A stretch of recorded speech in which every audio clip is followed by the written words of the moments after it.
제가 20년 동안 사회생활 하면서 겪었던 소소한 일들입니다. 회사 제품 보상에 대해서는 많이 들으셨을 것 같아서 소소하게 제 경험을 나누고 싶고요. 15분 정도 네, 이내로 끝내보도록 하겠습니다. 화면이 좀 빨리 지나가니까 잘 따라오세요. 여러분 준비되셨어요? 네.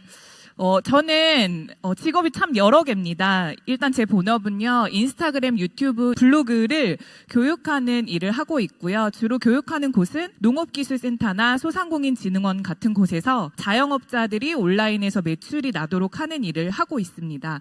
그리고 스마트 스토어, 공동구매 라이브 방송, 블로그, 인스타, 유튜브처럼 개인 채널을 운영하면서 부수입으로 하고 있고요. 2년 전 이맘때쯤 독일 PM을 시작하게 되었습니다. 첫 번째 사건으로 말씀드리고 싶은 것은 송장 프린트기 사건이에요. 제가 20살부터 10년 정도를 온라인 쇼핑몰에서 일을 했거든요. 그래서 택배를 보내야 됐기 때문에 운송장 출력을 해야 됐어요. 근데 하루는 송장 프린터기가 고장이 납니다. 그래서 제가 사장님한테 사장님 이것 좀 고쳐주세요 이랬더니 네가 한번 고쳐봐 라고 말씀을 하셨어요.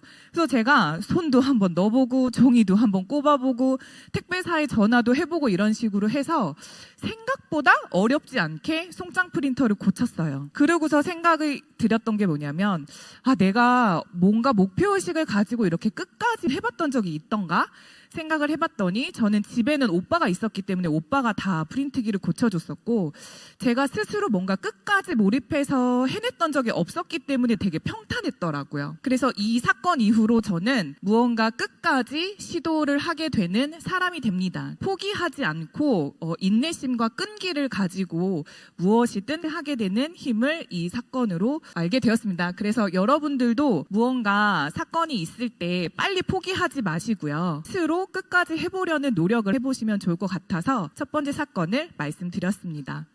두 번째는 직장인 업무일지 사건이에요. 직장 생활 해보신 분 계신가요? 많으시네요. 저는 20년 동안 사회생활을 했거든요. 그중에 10년 동안 사장님께서 중요하게 생각하셨던 게 업무일지였어요. 매일, 매주, 매월, 매년 업무 보고서를 쓰고 발표를 하는 게 어떻게 보면 조금 비효율적일 수도 있고 좀 하기 싫을 때도 사실은 있었거든요. 저 또한 초반에는 그렇게 생각했던 적이 있습니다.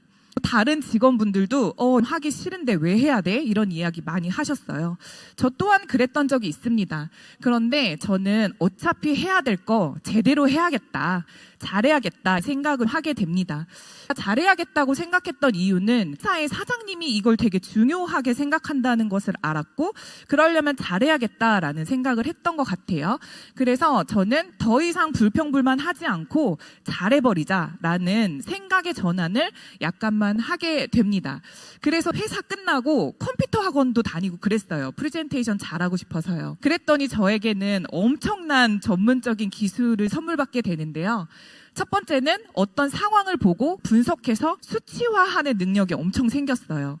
그리고 두 번째는 지금처럼 큰 무대에서도 잘 말하게 되는 스피치 기술이 향상되었습니다. 왜냐하면 10년 동안 매주, 매월, 매년 보고서를 작성하고 발표를 했기 때문입니다. 그래서 제가 강의를 하게 된 것도 어떻게 보면 이때에 견뎌냈던 스킬들이 저한테 전문성으로 다가온 게 아닌가라고 생각을 하고 있고요.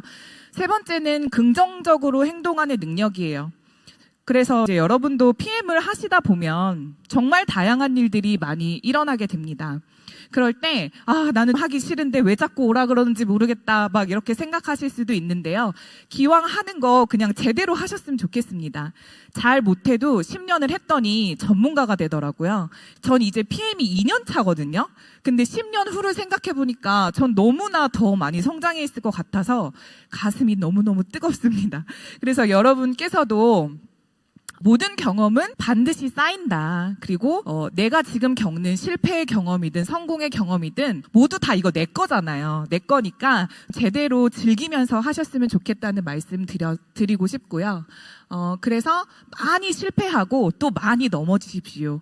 그리고 많이 도전하셨으면 좋겠습니다. 참고로 한 가지 꿀팁을 드리면요. 저는 하라면 하란 대로 합니다. 오라면 가고요. 하라면 그냥 해요. 어떠한 저의 의견을 넣지 않고요. 있는 그대로를 모방했던 게 초반에 빠른 성장을 할 수 있었던 지름길이라고 생각이 됩니다. 그리고 그 회사에서 10년을 일하고 두 번째 목동에 있는 병원 홍보팀으로 이직을 하게 돼요. 이때는 제 인생에 정말 큰 사건이 일어나게 됩니다. 결혼, 임신, 출산과 출산 휴가라는 큰 사건입니다. 제가 아이를 낳고 보니까 맡길 데가 없는 거예요. 시어머니, 어머니 모두 요양일을 하시고 워킹맘인데 아이를 맡길 곳이 없는데 얘를 놓고 회사로 갈 수가 없어서 원장님한테 전화를 드려요. 원장님 죄송합니다. 업무 복귀 못할 것 같으니까 육아휴직 더 쓰겠습니다. 라고 말씀을 하셨더니 원장님이 어떻게 하셨냐면 제가 병원에서 일했거든요. 그러니까 병원 1인실 병실을 비워주셨어요. 아기 침대를 사주셨고 아기 용품을 이렇게 놔주셨죠. 그래서 제가 일을 이렇게 했습니다.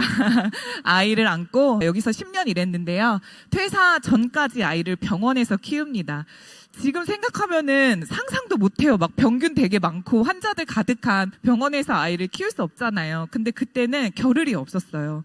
그래서 보시면 매일 아침에 회진 돌 때 아이 같이 가고 회의하는 거거든요. 회의하는 거고 매일 아침 저랑 같이 이렇게 해서 저희 아이가 아빠가 의사인 줄 알고 네, 그랬습니다. 저는 굉장한 특혜를 회사에서 받았잖아요. 되게 잘하고 싶었어요. 제가 받은 특혜를 무언가 보답하고 싶었기 때문에 공부를 많이 해야 됐어요. 왜냐하면 저는 10년간 마케팅 일을 하고 이직을 했는데 병원 마케팅은 또 처음이었습니다. 의료법도 공부해야 됐고 의학 용어도 알아야 됐고 유튜브라는 플랫폼이 새로 나왔던 시기여서 유튜브도 다시 공부를 했어요. 그래서 이때는 정말 초심으로 완전 초보자로 공부를 정말 열심히 합니다. 그때 제가 만약에 마케팅 경력이 10년 있으니까 어깨 뿜뿜 하면서 됐어 나 그냥 나 하고 싶은 대로 할게 했으면 아마 빠른 성장을 하지 못했을 겁니다. 그런데 저는 의료법도 몰랐고 병원 시스템을 전혀 몰랐기 때문에 초보자의 마음으로 열심히 공부하는 것 밖에는 보답할 일이 없었다고 생각을 합니다. 그래서 저는 굉장히 철저하게 처음부터 공부를 했습니다. PM도 마찬가지입니다. 전 네트워크 마케팅이라는 걸 아예 몰랐고요. PM이라는 브랜드, 건강 전혀 관심이 없었어요.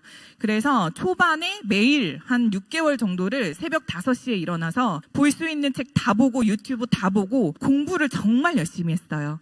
그래서 제가 드리고 싶은 말씀은 그냥 이렇게 오셔서 귀로만 듣고 가시지 마시고 자격증 공부하듯이 시험 공부하듯이 노트랑 펜 잡고 각 잡고 한번 해보셨으면 좋겠어요. 우리는 정말 좋은 정보를 잘 전달하는 일이잖아요. 그런데 그것들이 조합이 잘 되지 않으면 어떻게 비전을 줄 수 있겠습니까?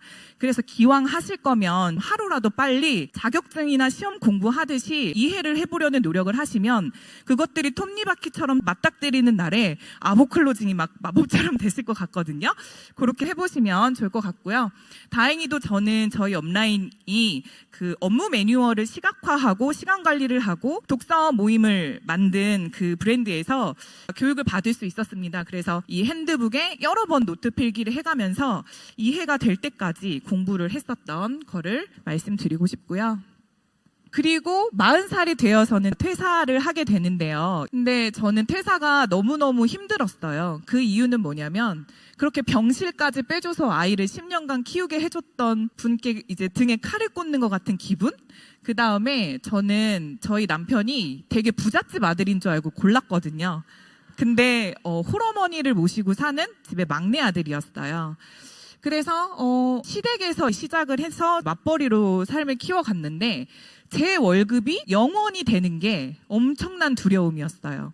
남편도 뭐 잘 못 버는 건 아니지만 제가 기여할 수 있으면 아이 수영 학원이라도 하나 더 보내고 싶다라는 마음으로 파이프라인에 집중을 하게 됩니다. 그래서 파이프라인으로 PM을 선택하게 됐는데요. 제가 선택한 파이프라인이 굉장히 많습니다. 실제로 이것들로 부수입 몇백만 원 정도를 계속했었고 그 중에 한 가지로 독일 PM을 선택하게 됩니다. 이때 제가 제일 많이 들었던 말이 왜 도대체 이런 걸 하는 거야? 강의력도 좋고 나름 유명한데 도대체 이걸 왜 하는 거야? 라는 질문을 많이 받았어요. 여러분 받으셨어요? 저는 초반에 그런 것들은 신경 쓸 겨를이 없었어요. 제가 이것들을 즐기면서 정직하게 열심히 하다 보면 저의 지식과 경험이 맞물렸을 때 존경의 대상이 될 거라는 자신감이 있었거든요. 그래서 저는 빨리 경험하고 싶었고 빨리 지식을 쌓고 싶었기 때문에 빈도를 엄청 높였어요. 그래서 지금은 저한테 뭐라고 했던 많은 사람들이 너처럼 되려면 어떻게 해야 되는데? 라는 질문을 받습니다. 그래서 만나는 모든 사람들에게 제한을 두지 않고 저는 액티바이즈 한 잔을 권하고 커피를 타고 데모를 합니다. 이때 코로나였기 때문에요. 사람을 만날 수가 없었거든요. 어떻게 사업을 펼쳤는지 많이 궁금해 하시는데요. 제가 팔로워가 4만 정도 있는 원래 계정이 아니라 팔로워 90명 정도 있는 계정으로부터 PM을 시작했어요. 제가 했다고 하는 거는 여러분 모두 다 하실 수 있는 거라는 말씀을 드리고 싶고요. 잘하는 방법 있어? 이렇게 말씀하시거든요. 잘하는 방법 없어요. 기술은 나중에 익히시면 되는데요. 그냥 아침 저녁으로 하시면 돼요. 그게 계속 반복됐을 때 훈련이 되어서 잘하게 되더라고요. 아침 저녁으로 인스타 블로그로 출근하셔서 열심히 내가 만나는 사람, 내가 먹었던 제품들을 어필해 보시면 좋을 것 같습니다. 잠깐 번외인데요. 요즘에 식약처의 광고가 굉장히 타이트합니다. 저는 병원에서 10년 일했잖아요. 원래는 국민의 보건과 건강과 관련된 모든 것들을 누구도 효과 효능을 보증할 수 없는 게 원래 의료법입니다. 타이트해졌다, 어려워진다라고 생각하시지만 사실은 원래 있던 기준이에요. 근데 가끔 보다 보면 공격적으로 이렇게 하시는 분들이 많으신데요. 그러면 그럴수록 저희가 온라인에서 사업하기가 조금 더 힘들어질 수 있을 거라는 생각을 합니다. 왜냐하면 저희는 계속 발전하기 때문에요. 그래서 온라인을 하실 분들은 법적인 가이드 안에서 청정구역으로 공정하게 했으면 어떻겠나 해서 잠깐 말씀을 드려봤고요. 네, 그래서 제가 2년 전에 가입을 해서요. 2개월 후 IMM, 4개월 후 EVP, 그리고 10개월 후에 PT가 달성이 됩니다. 그래서 여러분 앞서서 보셨던 여행 영상과 모든 보상과 빠른 승급까지 제가 모두 누렸습니다. 그래서 이거는 첫 해 AMM 트립 갔을 때 조리원 동아리 같은 친구와 둘이 남프랑스에 가서 에스프레소 마시면서 우리 이제 유럽으로 매년 가겠네 이러면서 미래를 꿈꿨었고요. 그 다음 VP 워크숍 때는 5명으로 늘었습니다. 저의 마케팅 수강생과 저의 10년지기 친구들 함께 모두가 풍요로워지는 삶을 꿈꾸고 있습니다.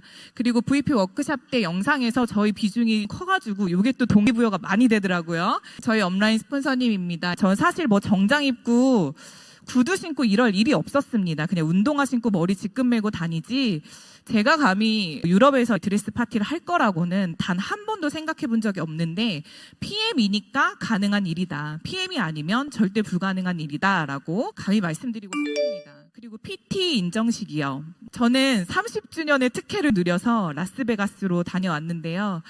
모든 게 다 좋고 호화롭고 다 좋은데 제가 개인적으로 좋았던 거는 저는 소로그 회장님을 이렇게 뵐 수 있을 거라는 생각을 못했어요. 근데 PT 여행을 갔더니 여기 가면 여기 계시고 여기 가면 여기 계시고 계속 계신 거예요. 그래서 정말 이건 꿈이 아니고 현실이야. 너무나 가까이 있었던 꿈이었다라는 거를 많이 봤던 계기가 되었습니다. 그리고 월드 투어요. 모로코 가는데 20시간 걸립니다, 여러분. PM이 아니고서는 갈 수 없었던 보상이었다라고 생각이 들고요. 이거는 지난 6월에 저희 팀 베를린 여행에서 1명이 더 늘어서 총 7명이 다녀왔습니다. 그리고 작은 카페에서 시작해서 이렇게 턱시도 입고 드레스 입고 파티하기까지 10개월밖에 걸리지 않았다는 거. 그래서 여러분 늦게 천천히가 아니고 제대로 맘먹고 제대로 하십시오. 30년 전에 세제 브랜드로 부자가 됐던 게 맞고 20년 전 뷰티 브랜드로 부자가 된 게 맞습니다. 그런데 이 회사들 지금 모두 마이너스 성장하고 있고요. PM은 단 한 번도 성장하지 않은 적이 없었다는 거 아까 보셨죠? 그게 팩트입니다. 지금 코로나라는 수요와 맞물려서 웰니스 시장은 계속 성장하고 있습니다. 그래서 아주 건강한 사람도 외부 바이러스에 의해서 아프거나 병들거나 죽을 수도 있다는 위기의식을 가져왔기 때문에 웰니스 분야는 지금이 바로 기회입니다. 저는 기호지세라는 말씀을 드리고 싶어요.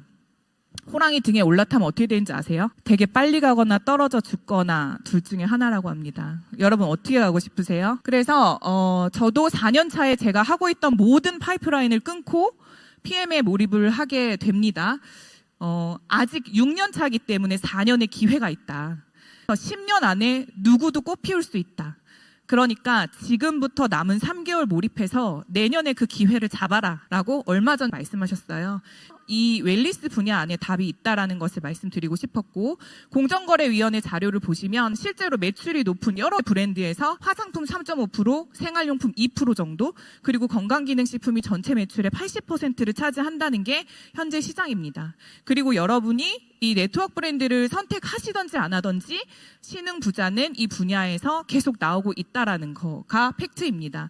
그래서 나 천천히 갈게, 나중에 갈게, 발만 담글게 이러면 늦어요.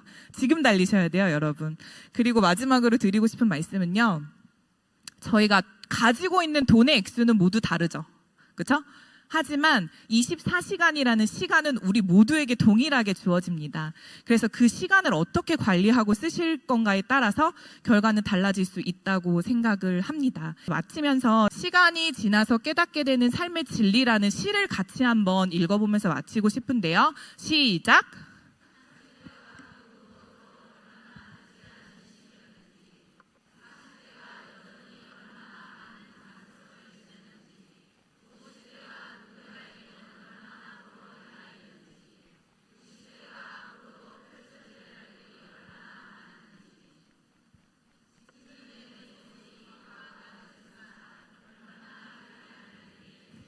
네, 감사합니다, 여러분. 매 순간 나를 위해서 최선을 다하실 수 있으면 좋겠습니다. 좋은 파트너가 나왔을 때 준비가 되어 있지 않으면 그를 좋은 파트너로 만들지 못해요. 그러니까 참 공부하시고 마인드 정리하시면서 마지막으로 드리고 싶은 말씀은요. 히든 카드요. 딱 4글자만 가져가십시오. PM 코리아의 히든카드가 되시고요. 글로벌 시장에서 언제든 믿고 꺼내 쓸 수 있는 히든카드가 되시길 진심으로 바라면서 스피치 마치겠습니다. 감사합니다.